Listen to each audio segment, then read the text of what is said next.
Okay, let's get into it. The last session.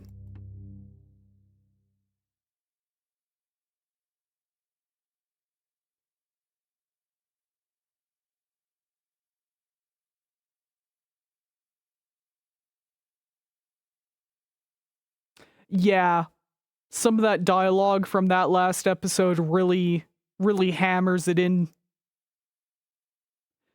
I can get it still being like a surprise if it's like your first. Sorry, this is. I'll wait. This is loud as hell. I think that's enough of that for now. Oh, okay. Cool.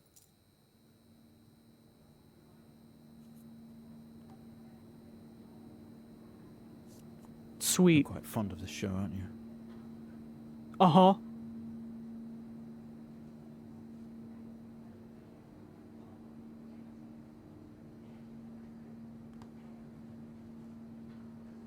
Okay, come on. Let's get you down to the observation room.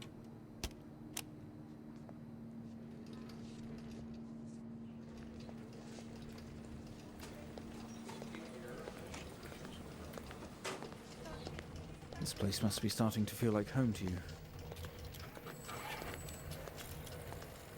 Don't worry. Try and get you out of here eventually. Just in here.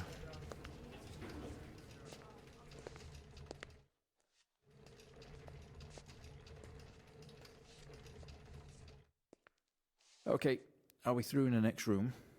Just relax and we'll get started in a moment.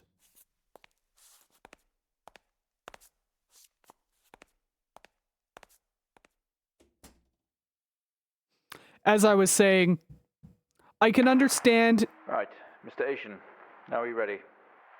No, quit interrupting me. Record on the tape deck in front of you when you're ready. Okay. Anyway. I can understand if it's like your first time playing through or watching gameplay of this game for the ending, like for the plot of this game being what it is, being a surprise. Even with that dialogue. However, if you are somebody who is good at picking out themes and patterns and such like that, that dialogue is like so overt in episode 3. It's kind of ridiculous.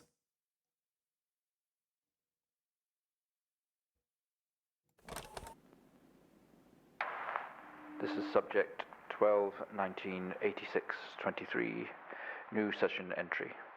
We have myself, Dr. Alexander, leading, and in a room we have our patient, Mr. James Asian.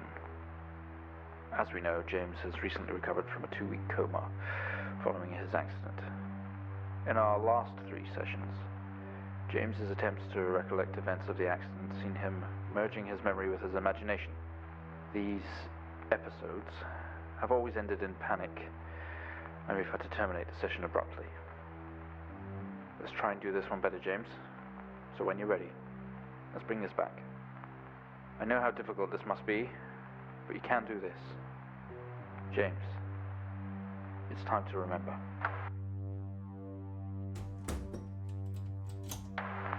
Your mind, it's like a conscious black box. It can show you your memories. Look into it.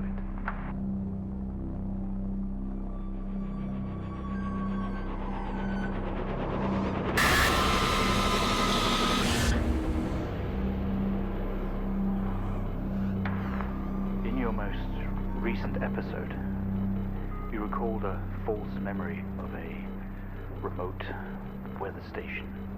You were isolated from the rest of the world, locked inside your coma. We interacted with you daily, encouraging you to wake. Your family would do number puzzles with you. Anything really to bring you back. People needed answers, James. Do you remember? I have another signal here for you, James. It's at 5610 FM. You can't miss it.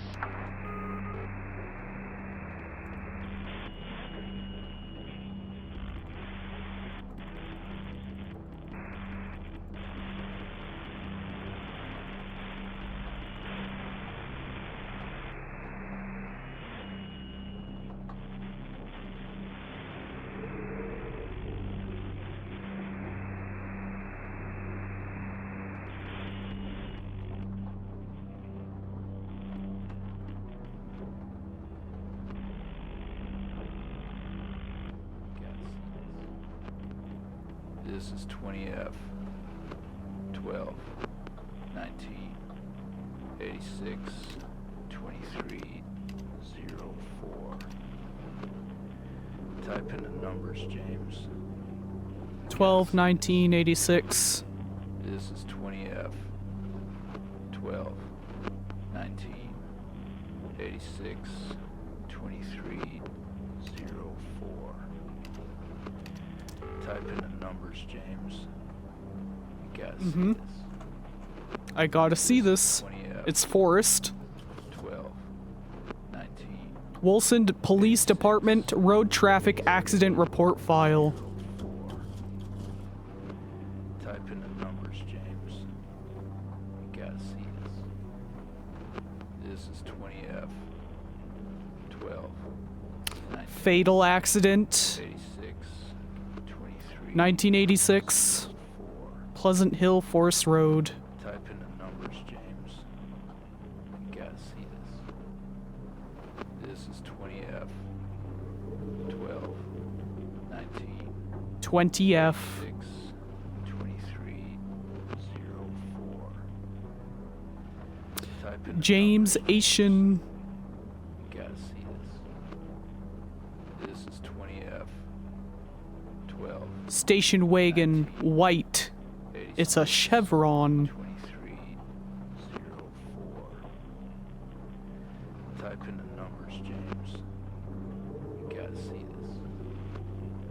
This is 20F 12 19 Arrived on scene to discover two cars that had been involved in a near head-on collision. Mr. Asian found lying down outside his vehicle with head injuries. An ambulance was immediately called. 12 His passenger was trapped in the vehicle in critical condition from wounds sustained in the collision. The driver of the blue sedan, Mr. Hennings, was found dead on arrival. It was noticed that there was a strong smell of whiskey from the driver 86 and an empty whiskey bottle on the passenger seat. Mr. Asian was questioned on scene. He described an oncoming blue sedan being clearly out of control, which he swerved to avoid. Mr. Asian's passenger was his sister. The driver of the blue sedan is an ex-police officer of 20 years. You gotta see this. This is 20F 12 Report. 19 86 23 04. Type in the Okay, hold on. There's nothing there. So we need to get something from this specifically, I believe. 12 19 86 23. This is the report. Type in the So numbers, line James. 1, You gotta see this. 2, and This 3. is 20F 12 19 86 23 04. Type in the numbers, James. You gotta see this. This is 20F 12 19 86 23 04. So Type in the numbers, James. I'm not. Gotta see this. Oh wait, hold on. This is 20F Okay, I know what to do. 12 20F fatal accident. 86 23 04. Type in the numbers, James. You gotta see this. This is 20F 12 19 Okay, 86 so now we go down, and it's going to be empty whiskey. You gotta see this. This is 20F 12 Whoops. 19 86 23. And then the last one is going to be out of control. Type in the numbers, James. You gotta see this. This is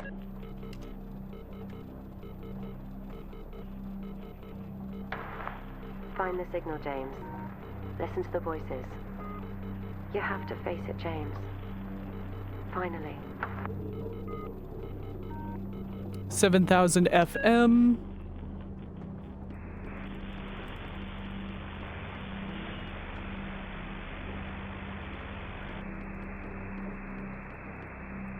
It's not like him, at all. I've worked with Officer Hennings for 6 years, and not once have we even talked about alcohol. Drunk driving. He was a father, a husband. He was fine. No way he caused this. It's him, this Haitian guy. He's got something to hide. A light flickers on.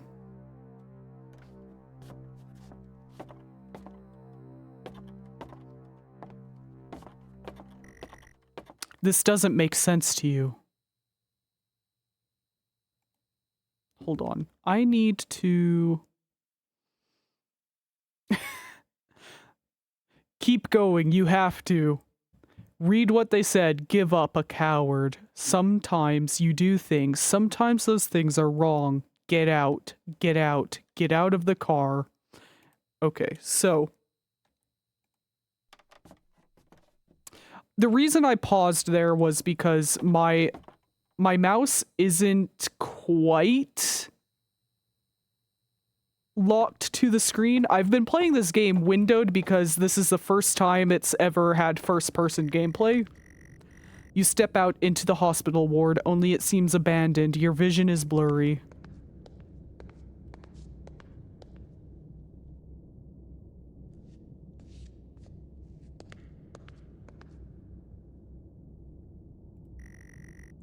All of your episodes were recorded to tape. This is the 4th.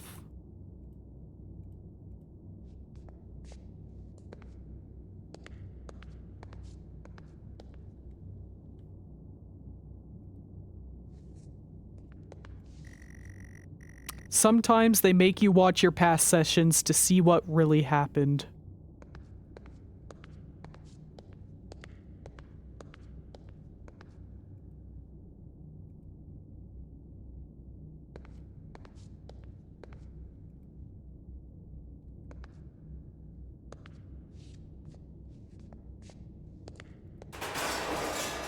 You tense up. Someone else is here.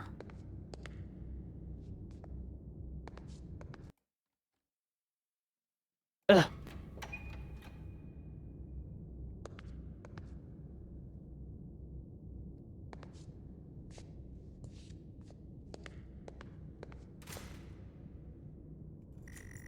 You grab the keys from the table. They weigh heavy in your hand.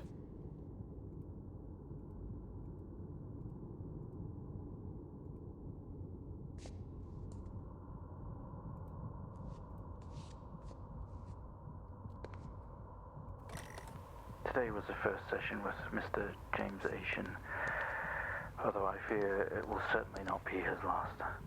When asked about events that have happened in the past, he confused fact and fiction and told us a story about a computer game that was talking to him.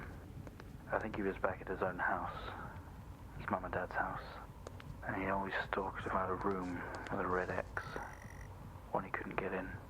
I don't know what any of this means or what it's going to do with the accident, but I guess some more sessions will maybe reveal that. We're going to try again tomorrow.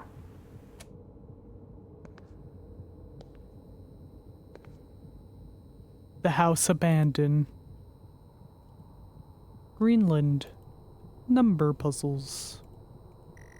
Stories Untold. The only video they have, some horror compilation. Trash. What? I bet it rules. I bet it's fucking awesome. You're just a hater. Want to see what that is? Arc. Okay.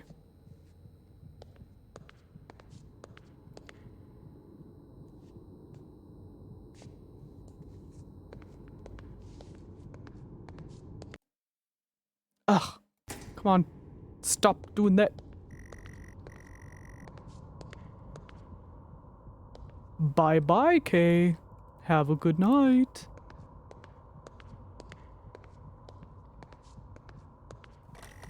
You honestly believe that Hennings was drunk at the wheel, and not this little shit? If he wakes up, when he wakes up, I want answers. Until then, you handle it. You write it up. I'm out. They'll never understand the underground movies. Exactly.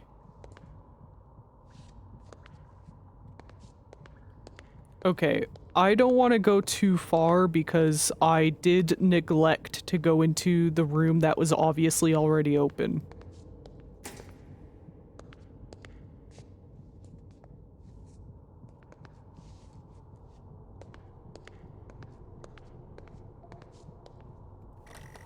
We found him lying there sobbing while his sister died in the car next to him, while Hennings died next to him. What the fuck was he thinking?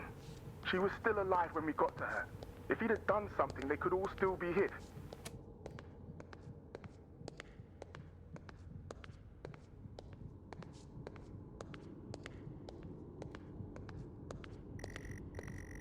The waiting area is dark, but you feel a presence right behind you.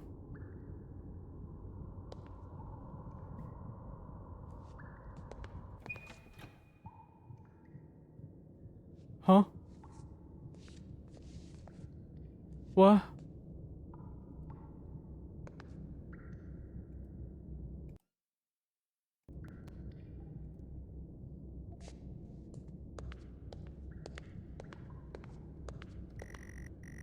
Someone breathes on your neck standing over you.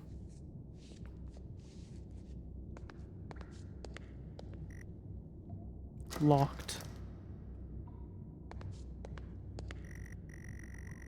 More locked doors, like you can't go somewhere you've never been.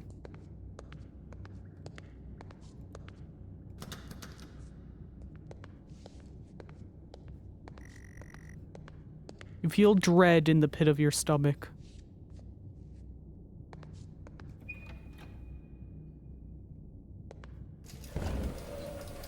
Okay, we have a 22-year-old male just brought in from a vehicle collision. He was awake and mobile at the scene, but collapsed on arrival to the emergency ward. The other passengers died in the accident. I'm getting no pulse. Prepare for defib. Amp charge full to 10 and give me 100 joules.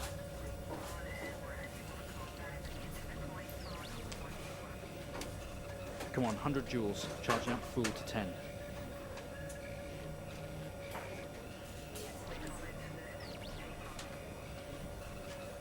Come on. Not that one? What do you want? You want this one? You want this one.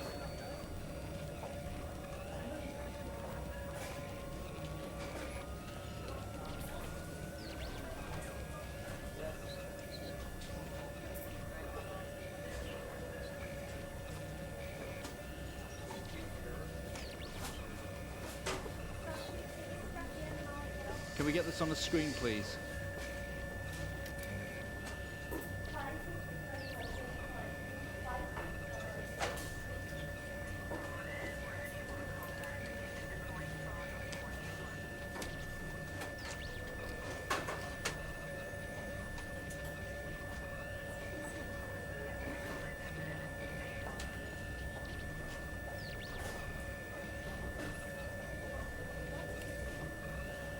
I can't see what I'm doing. Get this on the screen now.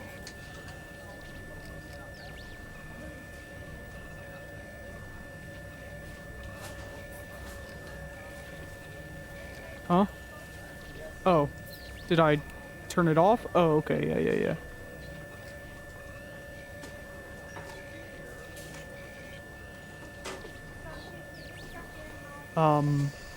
What else do you want from me?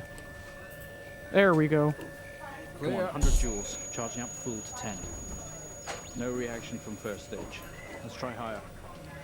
200 joules. Keep the amp charged at 10.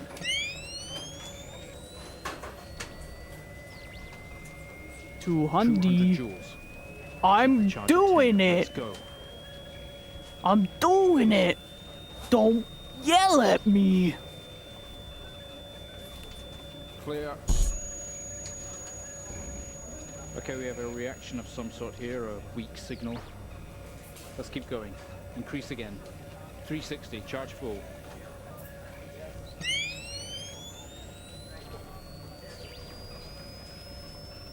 Come on, 360, hurry. I'm getting there. Chill. Clear. Well, would you look at that? It seems we have a pulse. Rhythm is stable. We need to run an X-ray right away.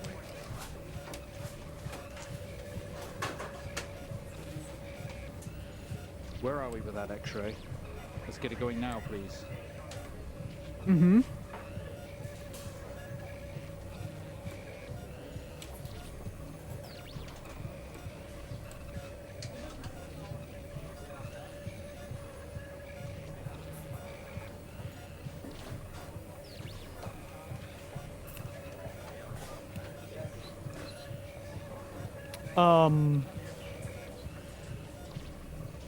Where are we with that X-ray?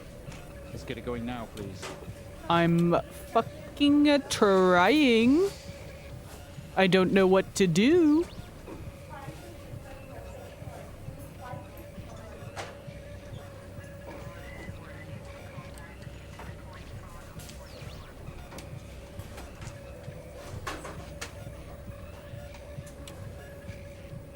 No? What am I doing wrong here? What do you want from me? Where are we with that X-ray? Let's get it going now, please.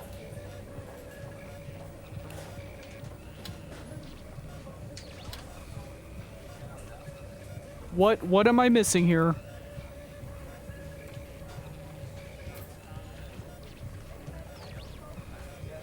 That has nothing to do with it.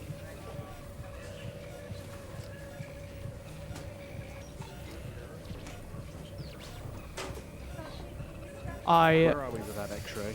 Let's get it going now, please. Shush. It's fine. It's fine. You don't need to talk to me. Or if you do, like, oh, there we go. Yeah. That's it, right? That's what I need? Okay.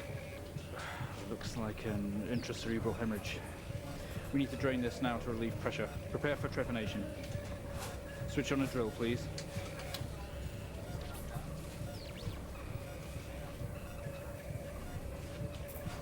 Drill is switched. It's on. It's on.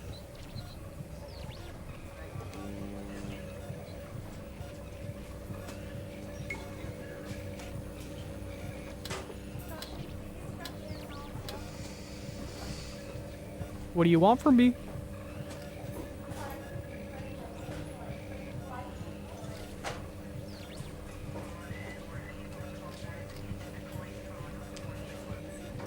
Can we get this on the screen, please? Uh-huh. The drill is on. I don't know what you want from me here. Oh. Mr. Asian, you've made excellent progress. You're doing great. We need you to stay calm and try to relax while we go through these next steps. We're going to attempt to alleviate some of this discomfort.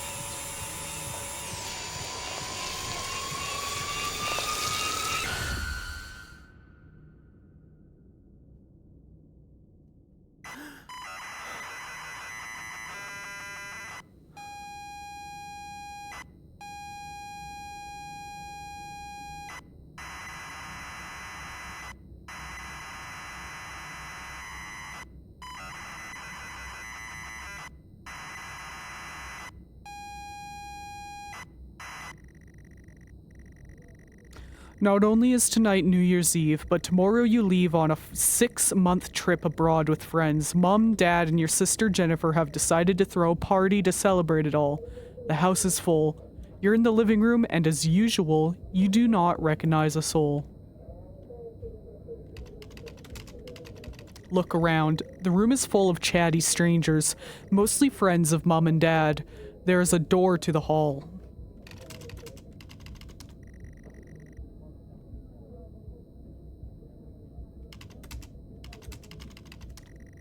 You push through the crowd into the hallway. The hallway is as welcoming as ever, only this time the folks have put a great big banner up across the main hall.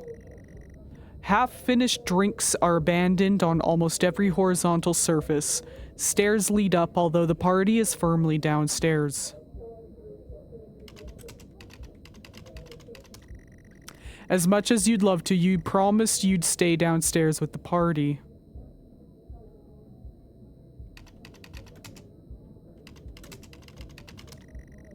Bon voyage, James. Finally, not the family disappointment.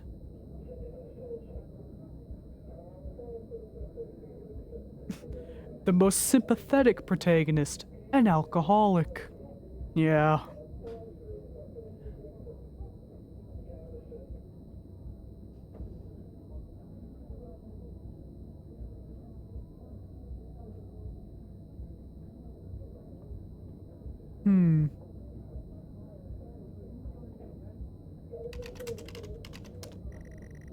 You need to tell me which room you want to go to. They say all the best parties are in the kitchen. The kitchen is full of people and loud. There are drinks and food on the table, and the party is in full swing. Dad has cooked a hog roast, which sits proudly on the table, although no one is eating it. Eat hog! Maybe later. No! Eat it now!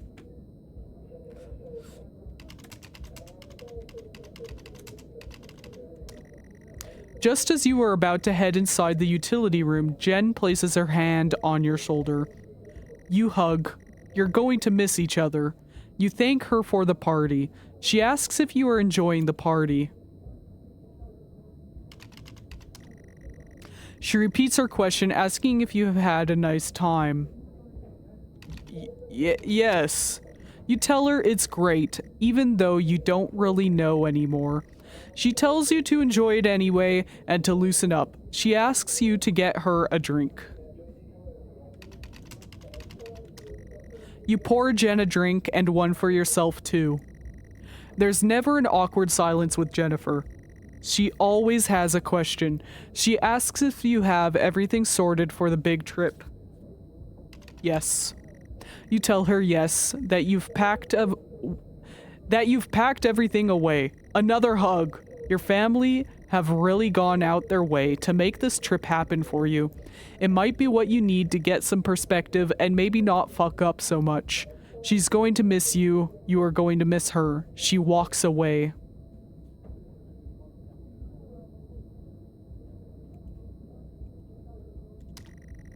Jen has disappeared into the crowd. You're left standing, nodding and smiling at approving faces. There is so much to do for this move. Can't mess it up. But first, a drink.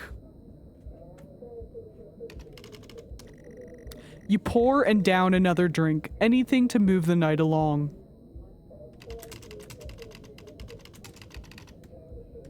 That's not how you spell utility. You open the door and peer in. You're never allowed in here normally. This is where Dad keeps his fine wines and whiskeys. Ceiling to floor racks, a collector, although he does actually drink them too. There's a bottle with a ribbon around it and a card. You pick up the whiskey and the card. It's your dad's handwriting. Son, we're so proud of you and everything you've achieved. You've earned this. It's a bottle of 25-year-old double malt. You shouldn't really, but you have to try it. With your whiskey in hand, you take in the room around about you. There must be hundreds, no thousands of pounds worth of drink in here. You really must thank your dad for the whiskey. Drink. Okay. Go back. Go to kitchen. You head back into the kitchen, clutching your new best friend. You stumble out of the utility room and back into the kitchen. That is one strong whiskey. You take another swig and give the thumbs up to Dad across the room. He nods and winks.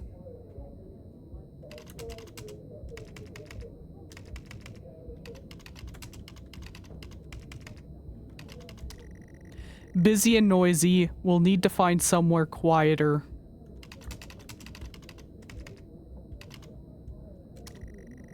You go back out to the hallway. A few bumps and laughs on the way through, and you make it to the hall. You stop dead in your tracks. It's Jen covered in blood.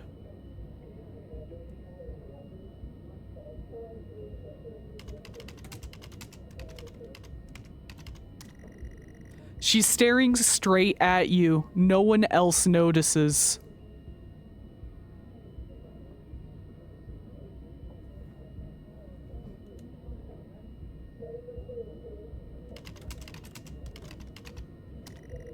Blood is dripping down her face. It's mixing with tears.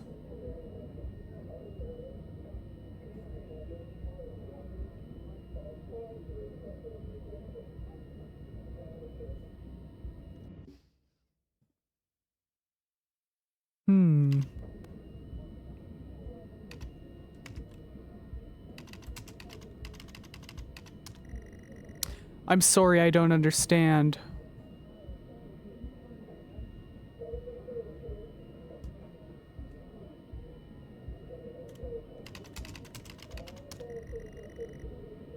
I'm sorry, I don't understand.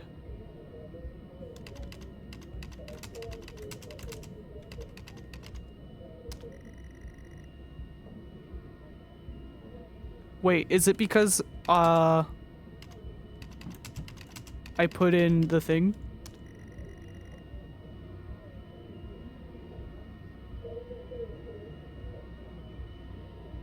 The reason I was typing "it's all my fault" is because they make you type that in the first episode.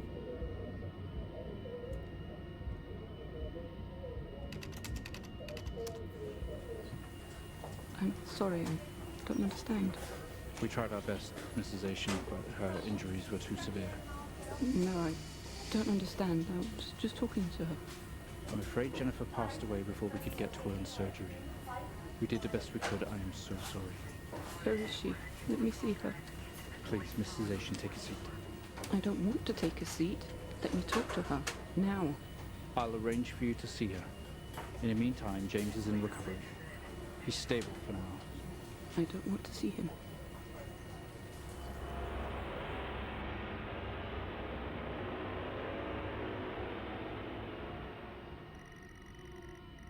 You're standing in the hallway. Something had stopped you in your tracks. While searching your mind, your sister interrupts. She waves her hand in front of you and asks if you can drive her home. You still feel out of sorts. Those words echo.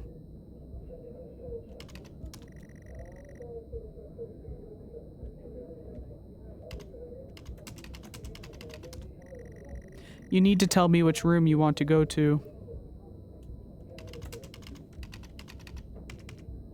Go upstairs. You'd love to call it a night, but Jen is waiting patiently. Ugh.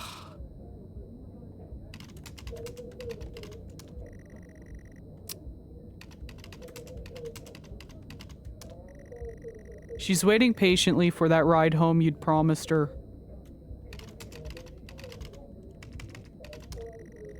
There's no point till you find those car keys.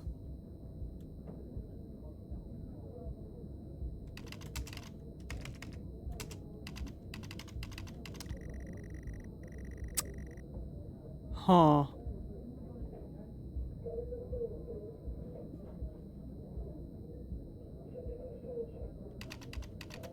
Check pocket. Dang it! Look around. Doors to the kitchen and living room lead from here, while stairs take... Okay. Go to living room. You're sure your keys are in the living room? The living room has a much more relaxed atmosphere compared to the kitchen. Various guests are sat on the chairs having civilized conversations. There's a coffee table in the middle of the room. Your mom is pouring a drink at the drinks cabinet.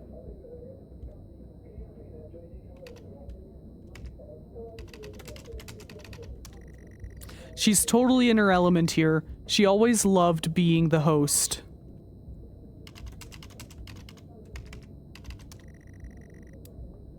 Go to... Wait. Look at coffee table. Drinks on coasters like proper civilized people. You can't see your keys.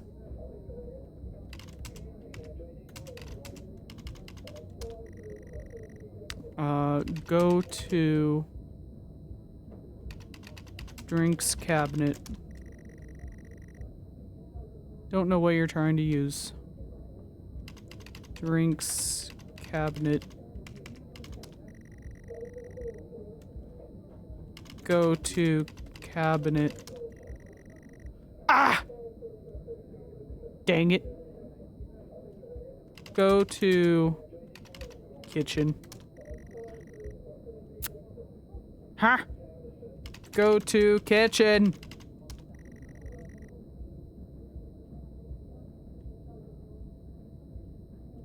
Look at cabinet. Your mom's collection of wines and spirits. Definitely no keys in here.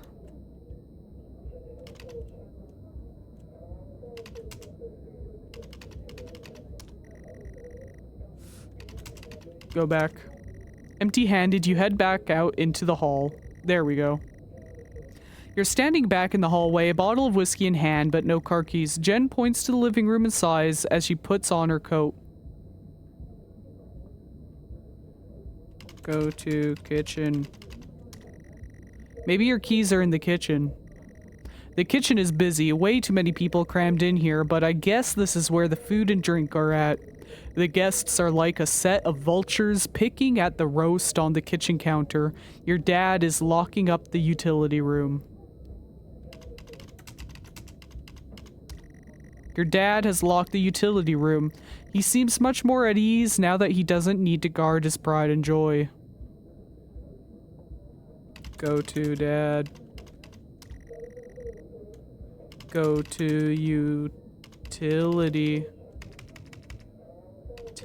room.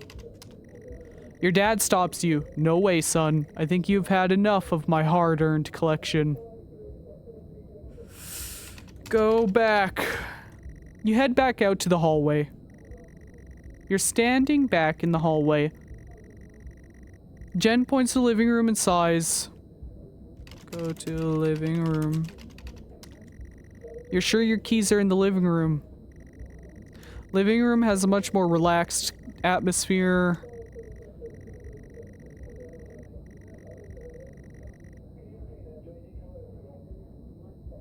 I already looked at... I didn't go to coffee table.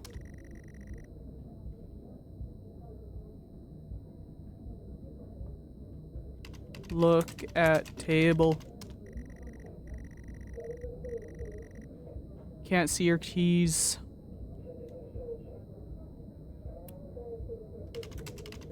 It's not in there.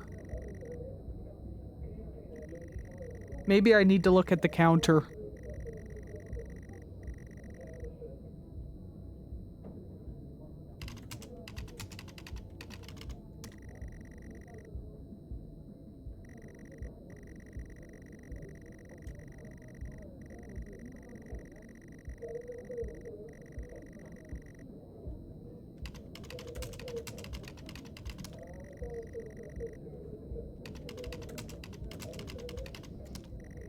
It's been picked to the bone. Nothing but a bony carcass remains. Okay.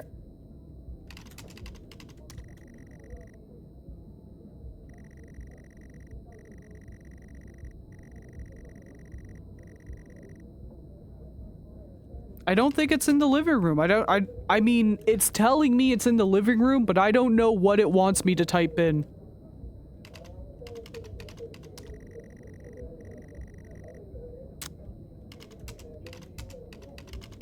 Wait.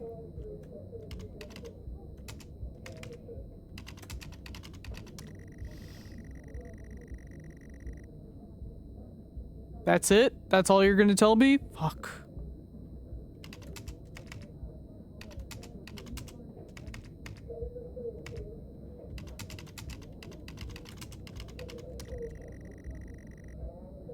Maybe I have to type in look around once I'm in there.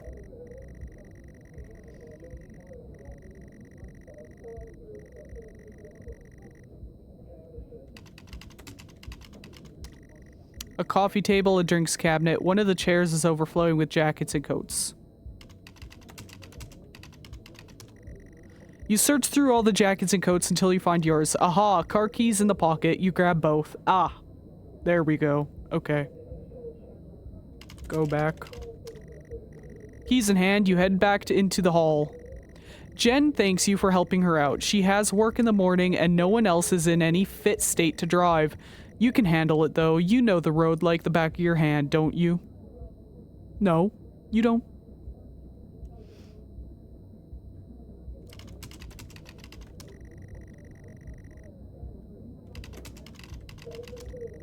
You open the front door and walk out into the freezing night. The cold air hits you. You are glad you have your jacket with you. There's a dusting of snow around you as you step down from the porch. The yard extends around the back of the house, and the car sits at the front of the house. She sighs and comically taps her feet. Apart from the little light escaping from the party indoors, the yard is pitch black. You used to love stargazing here. You stumble around the darkness looking for the perfect spot to take in the majesty of the night sky. Look at sky. Fuck. Look at sky. You gaze up at the night sky. For some reason, you don't recognize any of the star patterns tonight. Go back. Jennifer looks relieved as you head back round to the front. Cold air hits you. Time to go to the car.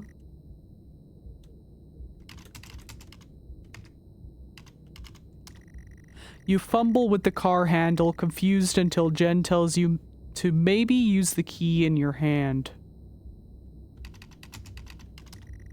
Fumbling with the car keys, you eventually get the door open and climb inside.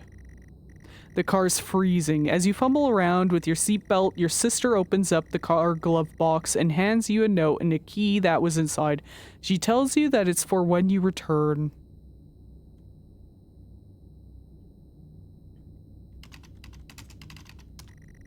The note is from your dad and reads, "Hi son, hope you enjoy your break. You'll need to fire up the generator around back to get power and lights on. Also found something in the attic for you. It's in your room. Enjoy." The car's freezing. It's time to go. Go. Yeah. Turn on car. You try to turn the ignition with sheer willpower despite holding the keys in your hand. Use key. Takes a number of attempts, but you eventually slot the key into the ignition. Drive. The car doesn't move, given that the engine isn't actually on. It's like you've never driven before. Turn on car. You turn the key in the ignition and the car roars to life. Drive. The car squeals but stays stationary. Jen suggests releasing the brake, giving you a wide-eyed stare. You very hesitantly release the handbrake. Drive. You put the car in gear and pull out of the driveway like a first-time driver. You really shouldn't be driving. I am driving very drunk on the road towards the town where your sister stays. Jen started dozing off as soon as the journey got going. This shouldn't take long. You come to a junction. Is it left or right? You can't remember. Right? Go right. You don't want to, but you had better ask Jen for directions. Wake Jen.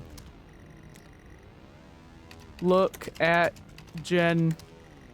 She seems startled by both your erratic driving and inability to remember the way to her house. Ask Jen. She grunts and throws her arm to the left. It's left. Of course it's left. Go left. You turn the car left at the junction and accelerate off. Confident that you are on the right road now, you loosen up and put your foot down on the accelerator. You feel powerful as the engine roars at your command. Jen sits up in her chair and clutches your arm. She asks you to slow down. Slow down. Sorry. Slow down. That's not what really happened, though, is it? You're all over the place, James. Pull over. Jen is hitting your arm and yelling at you, crazy sister. Strange. There is a set of headlights coming directly at you, but really slow, like slow motion. Look at headlights. There's no time for that right now. Swerve. You try to react, but your body isn't responding. There's nothing you can do to stop this. There's no way to control it. James, The lights merge with your car. The outside joins the inside. The whole world around you begins to scream. It was at this very moment, wasn't it, James? The moment you lost it all. Your sister, your parents, yourself. And then you made it worse. Go on. Show us what you did. You wake up in the car, your world is upside down. Your seatbelt struggles against gravity, trying to hold you in your seat. An impact into another car has torn a hole in the chassis. Poisonous fumes spill into your car from the engines. You are in grave danger. You have to get out. You can't move. Your seatbelt is still in place. You release yourself from the seat. Gravity takes over as you slump onto the roof of the car. You squeeze through the wreckage and fall to your knees. Every breath brings pain to your chest. Your head is throbbing. A blue car has smashed into the passenger side of your car. Your life cannot be ruined by this. You are standing, holding your whiskey and your dad's note, and flashing lights are approaching at a distance.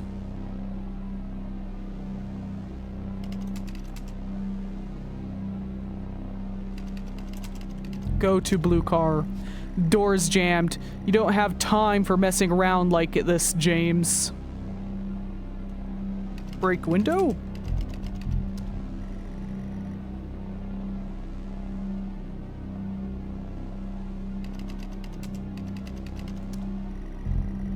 You can't just toss this away without thinking. They will find it and they will come to you.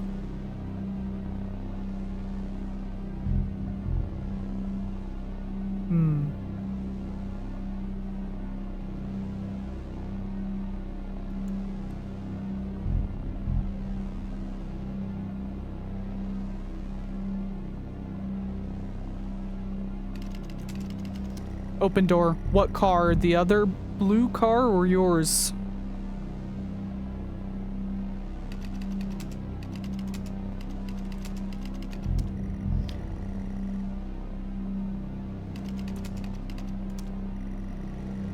Fucking open blue car door. Open other car door. Ugh! Open your door.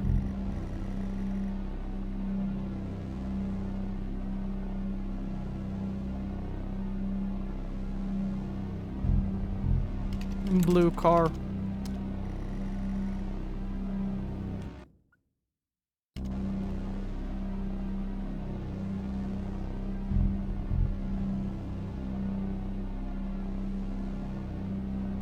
Get out.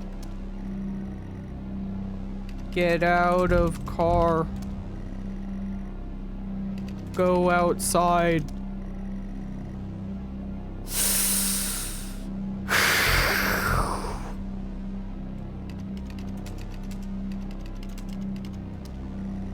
The hazard lights are blinking and fumes are rising from the engine. Through the smashed windows, you can see the motionless driver. Go to window. Go to blue car. The door's jammed. You don't have time for messing around like this.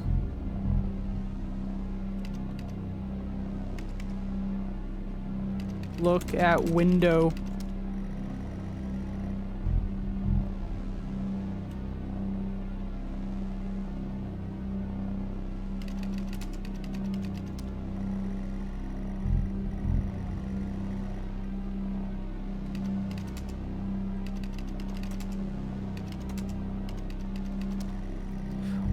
What good is pouring it out here going to do, James? You still have the bottle. Put bottle on car seat.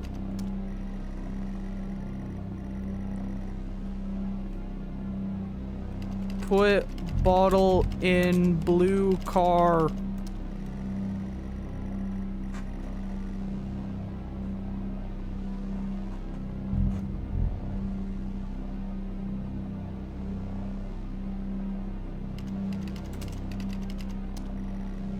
A crash site. Smoke billows from the crashed cars to the sky above.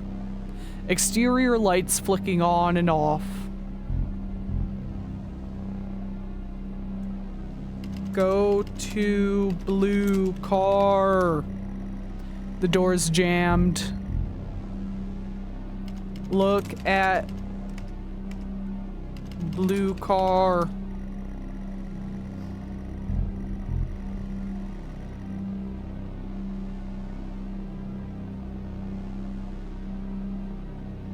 Window.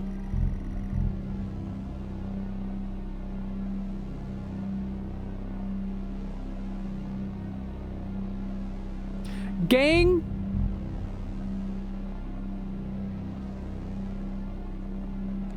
Gang. This shit getting kind of annoying. What exact phrase do you want me to put in here, game? I'm fucking trying. I'm doing the logical steps.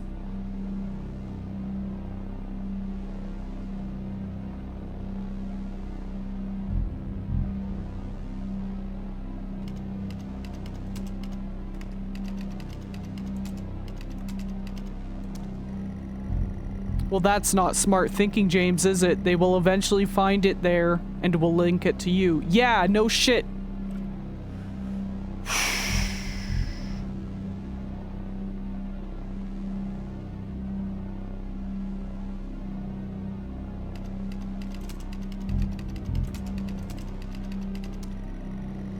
With the lights approaching closer, you begin to hear the thrill of their sirens.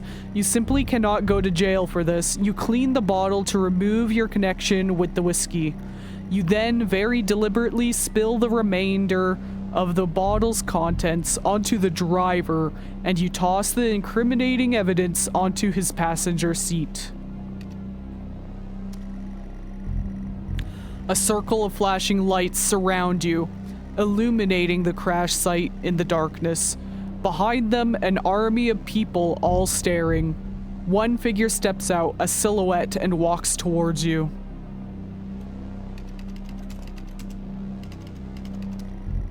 The silhouette is a police officer and in uniform. He beckons you to approach. As you approach the man, the pulsating lights around you get dimmer and dimmer while the pain in your head increases. I know you're tearing yourself apart over it, but no matter what you keep telling yourself, you have to listen to me. That accident, that poor man, me. You have to remember, it was all your fault.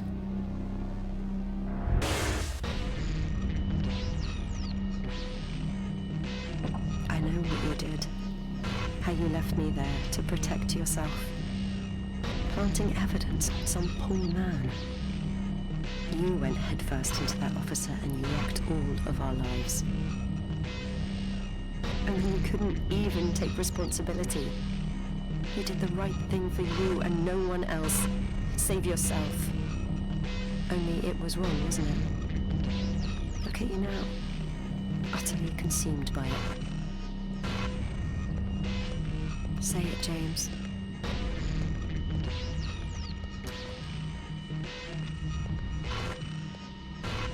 Say it. Tell them. Holy moly. Listen to yourself.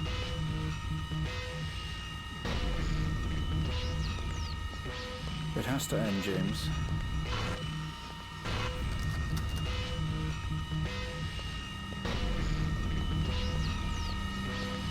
Do you not understand?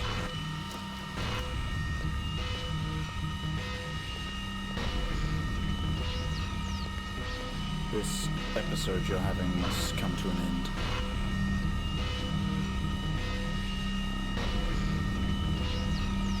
Make it stop, make it stop. Do you remember?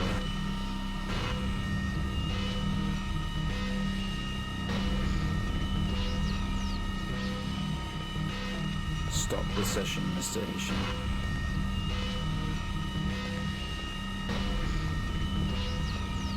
Go back to where we started.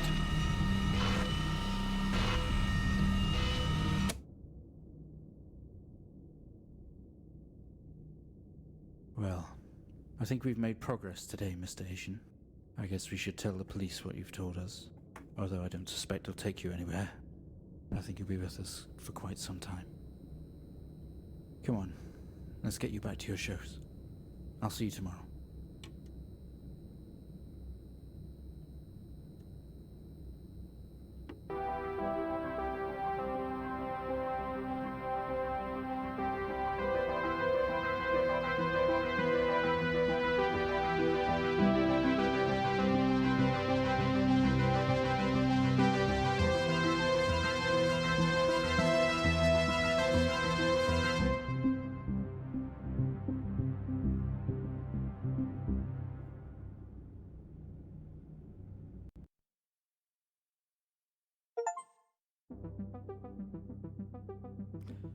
So, as you can see now, with that final episode, the last session, the reason I did not have much fondness for this game was because none of the scary stuff actually happens. It's all a metaphor for him having been in a coma, and that pisses me off. It's all him having gotten into a car accident after drunk driving. I wish it was aliens. It's a fine enough story. However, it's not the kind of story I enjoy. It's not my cup of tea. I don't like it.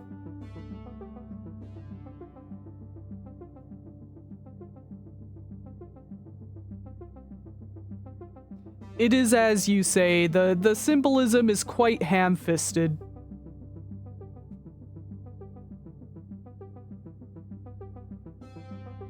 I think the game itself, with its use of text-based horror, like text-based game, while having spooky stuff happen in the background, is very interesting. It's very fun. I also am a big fan of the station process. I quite enjoy, I think having to type in specific codes and stuff and having to decode things, I thought that was really cool and really fun. And it's never hard enough to where you get lost. It's just kind of the most challenging part is the Morse code, and even the Morse code wasn't too challenging. It just kind of required a bit of focus to get the numbers right. I think the lab conduct is the is the weaker of the first 3 episodes. I do not like the last session at all. I think that the first person stuff in this game is its weakest point. I think when it uses other forms of gameplay is when it's strongest, when it like gets like kind of experimental.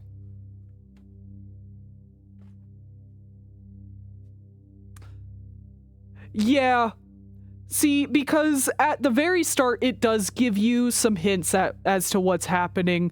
It talks a lot about the note, and it talks a lot about the car. There's a lot of mentions of the car, in the second half of the cabin one. It also gets weird anytime it talks about your sister in the second half of the cabin one.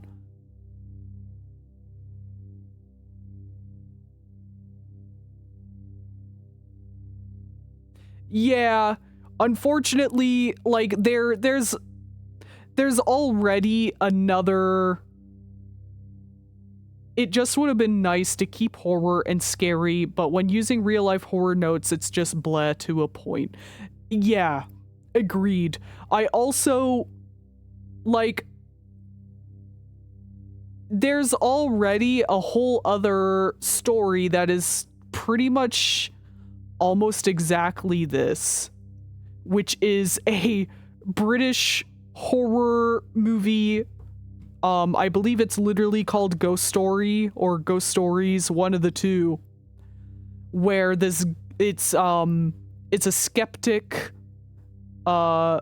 who's traveling around talking to people getting ghost stories, and he doesn't believe them, but they're like all very like believable and strange stories. But the longer it goes on, the more you realize that there's like links to everything, and by the end of the movie, it's like, oh, it's the people he's talking to are actually people that are in the hospital that he's hearing talk, and he's in a coma or he's dying. What, I don't exactly remember. It's all like he's dying is the whole idea. He's in a coma, I believe. Like, there's this weird thing that keeps happening where there keeps being British horror stories that involve all the scariness just ending up you being in a coma or already being dead. And just like it was all a dream, you know? That it's a trope in storytelling that I have zero respect for. There's like very few, if any, times that I've enjoyed that trope. I would much prefer the fear and the danger be real, even if the danger is a metaphor for something else. I would prefer if it was still also real.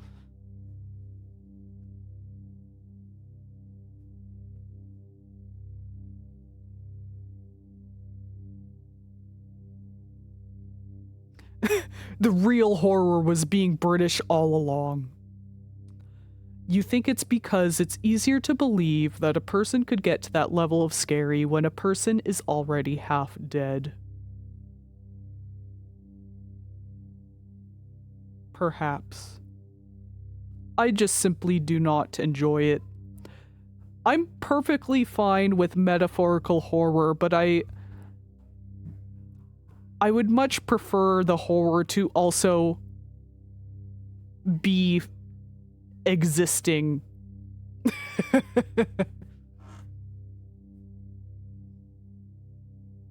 Aesthetically and mostly gameplay wise, I quite like Stories Untold.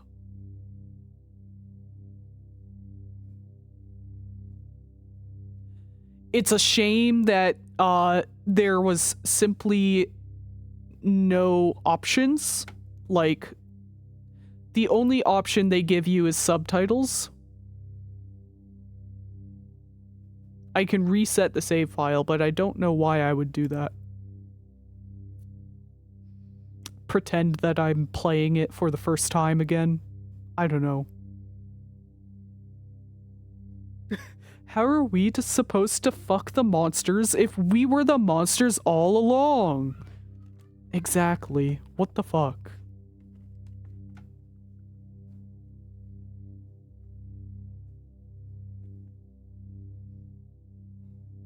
Gave you a whole story and slapped you in the face. I would love to know what movie it was, because you say it's really famous. There's definitely a chance that I've watched this movie, and if it ends that way, there's probably very likely that I wholeheartedly agree with you.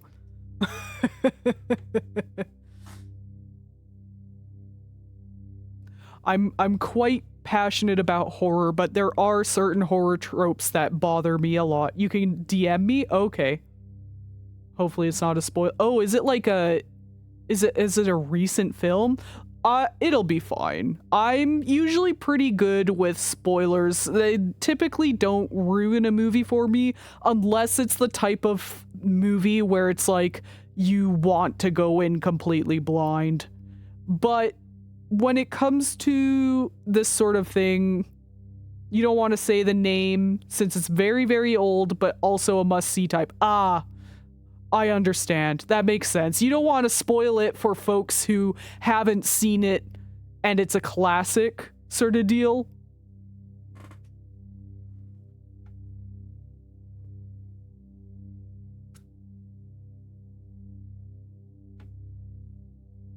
But let's exit the game for now. Yes, quit the desktop and we'll get some music going. There we go. Let me make sure this music isn't loud as fuck when I turn it on.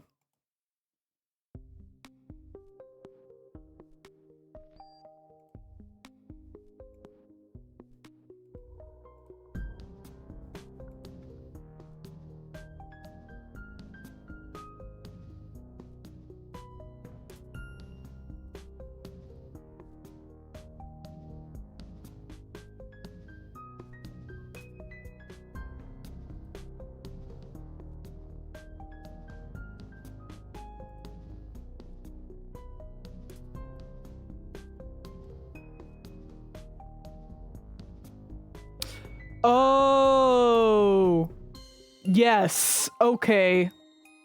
Understandable. Yes, yes. That is a classic and it is considered a must-see. I would say that while I don't like how it ends, it is kind of the whole point of the story, and I do think it's one of... Hold on. I feel like it's still really loud. No, I'm definitely much louder than the music. I'm sure it's fine. Maybe I'll turn it down just a tad. Just a little. Just a little baby pinch. Yeah, okay, cool. Yeah. With the movie that you've mentioned, it's... I feel like even though I do not like when these things end that way, that's probably one of the cases where it is done at least a little bit better, and it's probably one of the, like, first famous cases of that being the case. You know what I mean? It's probably what made it a trope. You can't really blame it for... You can't really blame it too much because it was, like, the one to do it. But yes, exactly. I'm not a fan of... it was all a dream, or you were in a coma the whole time, or oh, you were dead the whole time. Ruh-roh. I do find that quite annoying. Yeah. Yeah, you did like the film. Yeah, I mean, it is considered a classic for a reason.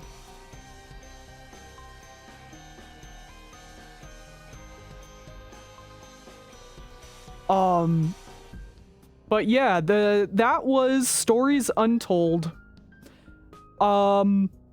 It's a shame that it was so flashy, making it inaccessible to certain people. And it's a shame the way it ends. Perhaps not for everyone, but definitely for me. It is fun to play.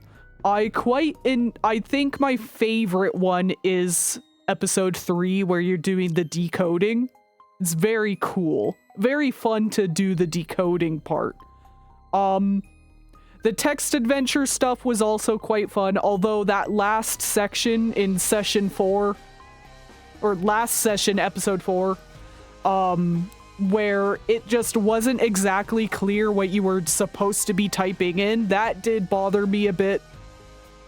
They want you to type in something very specific, but typically when you play text-based adventure games, there's like a set of rules. There's a set of certain things that you can type to get outcomes. So the last section of text-based gameplay it kind of deviated from that and made it difficult to understand what it wanted you to type. Because, you know, like text-based adventure games, they want you to type in look at, go to, use object, you know, that sort of thing. So that's why I kept doing look around, look at, go to. And it just wasn't working because they wanted me to type in something specific.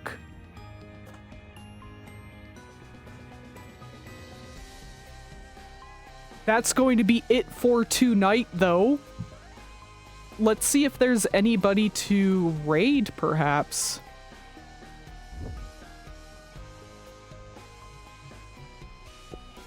We're going to mute to tab. We're going to... Let's see. Let's see.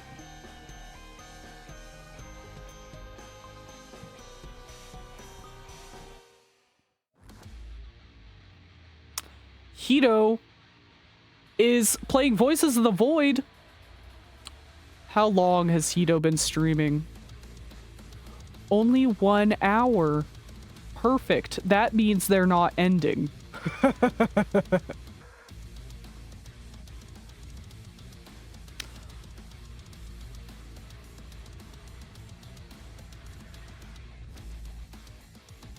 What the fuck is this? Hold on. I'm getting an ad for a horror movie right now, and I'm very curious as to what the hell it's showing me. Primate. Pfft. Lame. Anyway.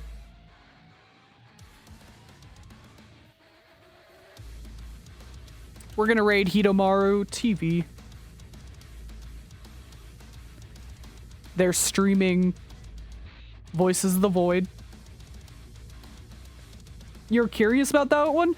I'm not typically a fan of, like, animal horror. Doesn't really scare me. I also am very dubious of, not dubious. That's the wrong word. I'm very wary of when adverts for horror movies use like the night vision like footage of people in the audience. I hate that shit. I don't know, I feel like when they do that, I'm in for schlock. Which there's not necessarily anything wrong with that. It's just movies that have that type of advertising don't exactly have a good track record.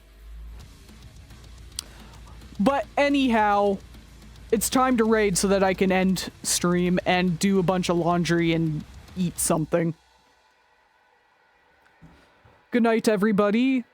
Thank you for stopping by and hanging out and watching me play Stories Untold. I hope that you have cryptic dreams, and perhaps you'll see me there. Goodbye.